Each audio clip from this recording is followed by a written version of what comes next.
And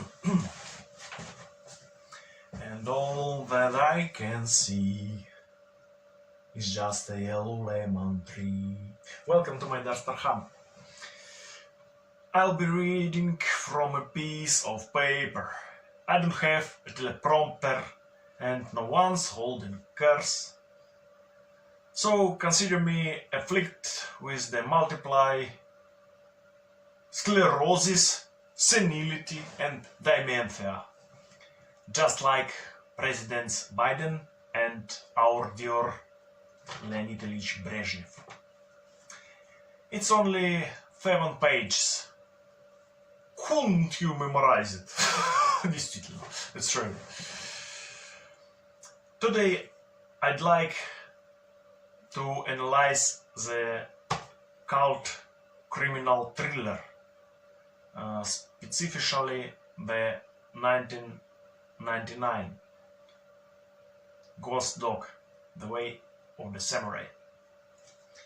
I first saw this film in 2001 year. It was shown on the Latvian channel TV21. I had cable TV and this film was on repeat.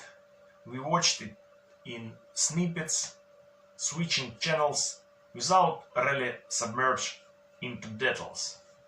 Which is why my family and friends initially thought it was a TV series. Briefly about the making of the film. The film is a homage to Jerry Pierre Melville's 1967 film Les Samurai, starring Alain Delon. The director and screenwriter is Jim Jarmusch. The film was produced by GVC, the studio Canal Plus, with the assistance of Pandora Film.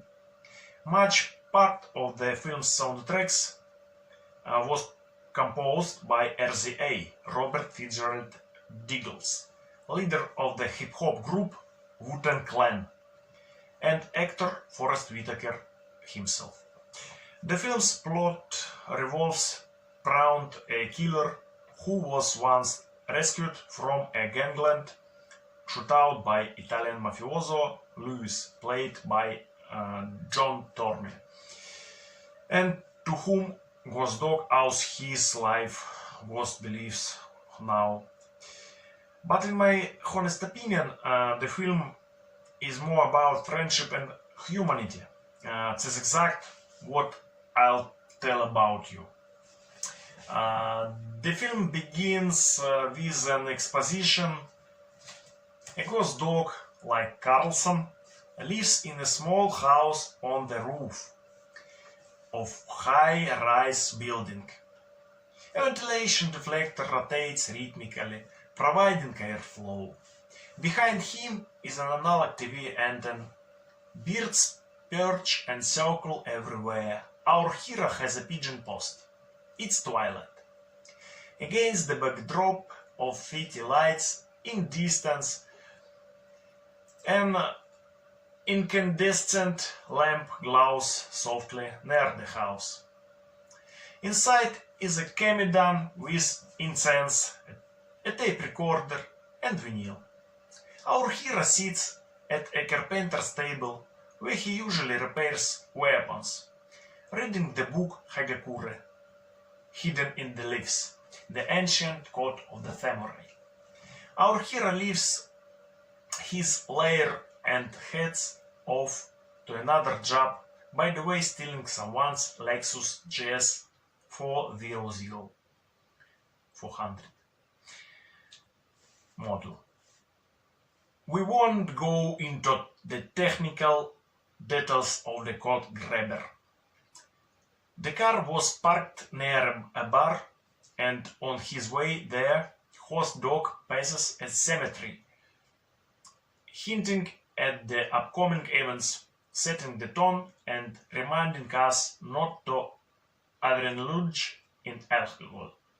The car has an aftermarket Kenwood stereo.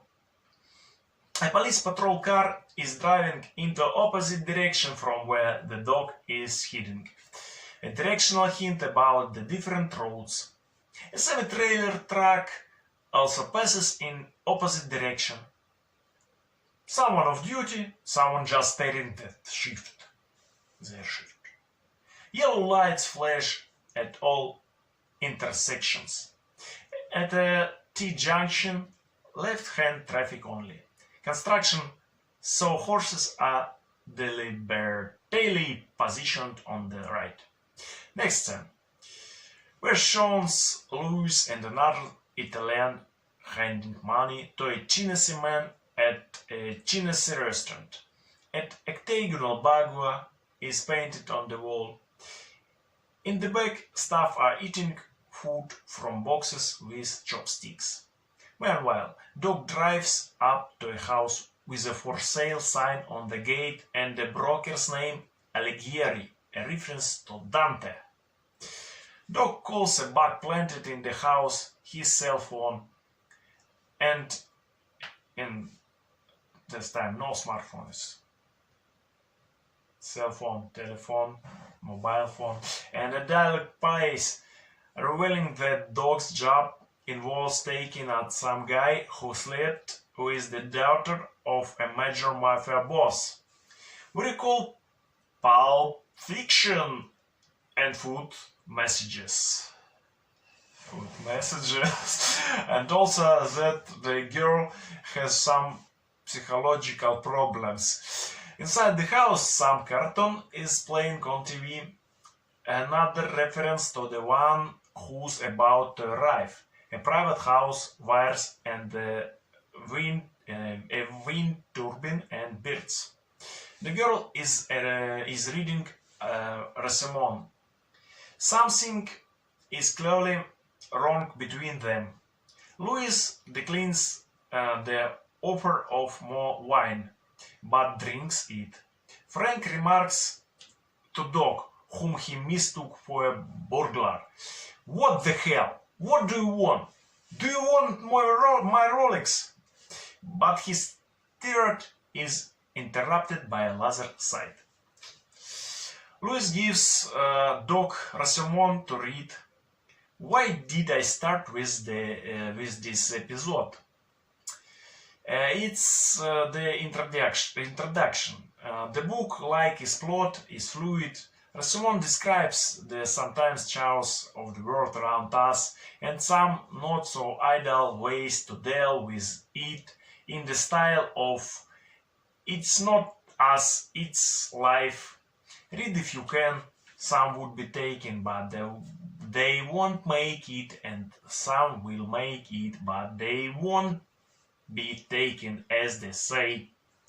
At the end of the film, in the no event I'll spoil it, we'll return to this book again. The parallels with other films are remarkable. While watching Pulp Fiction, we feel the characters' respect for culture, despite all the seemingly unfavorable circumstances. Watching Breaking Bad, we feel pity for the unhappy love of Pinkman and Jane Margolis. Well, I think it's best not to mention the film Requiem for a Dream. No one. Here, as for the female character Louise, she is clearly a passive-aggressive character. Regarding Mia Wallace, one can speculate about who she would have been without Marcellus Wallace and Vincent Vega. Would she have sunk completely, or conversely, the criminal underworld negatively impact her, while without them she could have become a famous actress like Uma Thurman?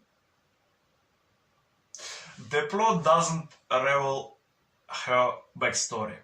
Margolis, despite her love for Pinkman, clearly dragged him down, or rather even away from Walter White, which is why he decided to get rid of her. I'm not drawing a parallel with Leon. film because Matilda wasn't a drug addict or mentally ill. Well, Requiem for a Dream, it's all clear. Everyone that was addicted. Drug is evil. No, take a drug. Drug, no away, no pass. No pasaran, pasaran. I've selected films that, in my opinion, are the most suitable plot-wise for comparison.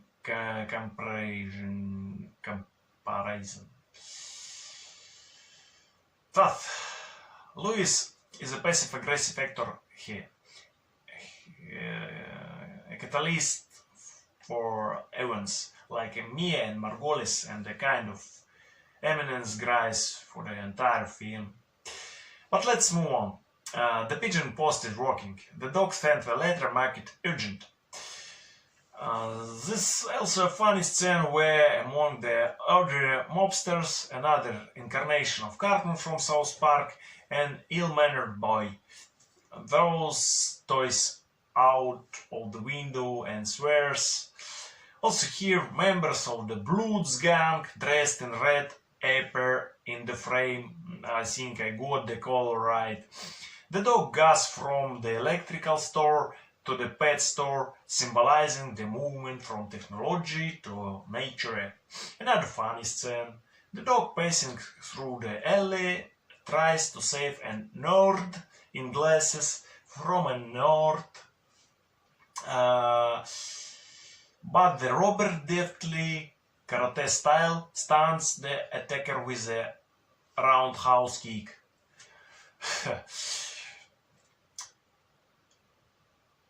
80s era cars, not yet soap, are parked along the streets, as if emphasizing the poverty of the neighborhoods. At least in the street line is already 90s year, judging by the Lexus GS 400, judging. Cutscene. Italians again, the secret room in the Chinese restaurant. The mob boss are pressuring Louis to get rid of dog. Louis tries to get his dog, but the mobsters are adamant thanks to the machinations of one of them. The difficulty is that Louis doesn't know where to find dog. After all, he communicates with him exclusively through birds. But the mob bosses are not bad. Don't specifically switch birds exactly. Ravens, parrots, pigeons. An old mobster resembling Copperfield from Neznайка on the Moon. This roman of Russian writer Nikolai Nosov displays some knowledge. All homing pigeons went extinct back in 30th, he shouts. Perhaps this reference to 1913. Personal characteristics are also not enough. There are quite a lot of African Americans in the USA. Many walk around their shirts and caps. Vladimir Mayakovsky. No names, no surnames, only as rappers have a pseudonym, nicknames, Ghost Dog. Or like the Indians, Nigerians, the same devil mafios agree, forgetting that they themselves were also migrants in the recent past. Scene. The dog mediates are trains with a katana. In the background are industrial districts and a zone of planted greenery. So we understand that the dog lives somewhere in the suburbs. Another scene. An ice cream stand. We were introduced to dog's friend, a French-speaking ice cream vendor. On a bench in blue are the guys from the crippled gang. Dog is feeding pigeons. A dog runs up to him. A girl sits down on the next bench and asks us, "Is this your dog?" Ghost replies that he thought the dog was hers. The dog apparently wants ice cream, but no one understands the dog, and the dog is chased away. A symbol of the ghost dog himself will soon be chased away, only much farther away. The girl shows off the books she's reading. The Wind in the Willows by Kenneth Graham, The Souls of the Black Folk by Bernard Dubois, and the detective novel The Night Nurse, a pulp novel from the 1930s and 1930s in the style of Darya Dontsova, Russian writer, and Frankenstein by Mary Shelley. The dog gives Perlin Rassemon to read while he himself reads the ending of Frankenstein. We'll now move on the conclusion. I won't recount the entire film for you, it's too boring. Here's a scene that shatters stereotypes and tells us how deceiving first impressions can be. The dog calls Pearl to introduce her to his ice cream maniac friend, a typical pretext for child predators in the USA.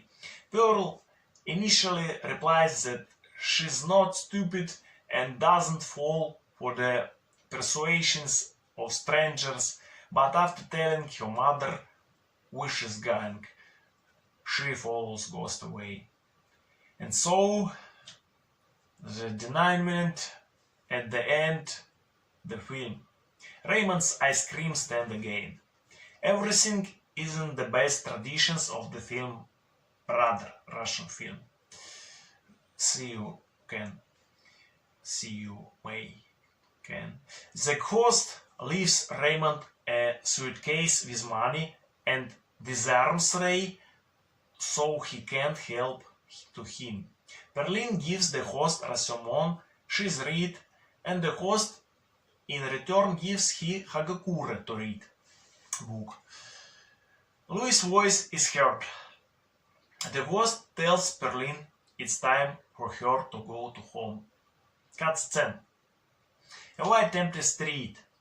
Two men with gun facing each other. The town hall bell tower in the background. Louis is a fan of westerns, unlike host dog. Louis shoots dog. Raymond screams that is unfair. Dog's gun isn't even loaded. The clip is empty, and there is no extra bullet. Dog drops the gun, falls, and tells Louis everything's fine. He holds out a book. He says, "Read Rassemon, and then tell me now you like it." In the afterline. Dog closes his eyes and dies. A dove, the bird of peace, stands beside him. Perlin shoots Louis in the back with the empty pistols. And old Pontiac or Buick or whatever they arrived in is much more presentable inside than the outside. Parked next to it is a sports car, some American equivalent of our Japanese Fire Lady with pop-up headlights. Louis, seeing the book in the car, encourages Louis to read. Well, one notable moment is the episode where Dog encounters two hunters who have killed a bear. When Dog asks the poachers if it's a bear hunting season, he reaves dismissive, "What are you, a gamekeeper?" The rednecks apparently think the poverty to which capitalism has driven them gives them the right to behave like brats. Apparently, they've never heard of the siege of Leningrad. During the conversation, Doc corrects the commoners by relieving that there are very few bears of this species left in the area. The rednecks tell Doc to leave, threatening him with a gun. But when he gets ahead of them, he gives them a mini lecture about the health risks of poaching and how our lives sometimes resemble ancient times. What does this film tell us? First and foremost, it's that it doesn't matter what language you speak as long as you are, as they say, on the same wavelengths. Raymond speaks French, while Italian-American mafiosi converse with Chinese. English and French are in fact different, hardly similar, in case anyone's mistaken.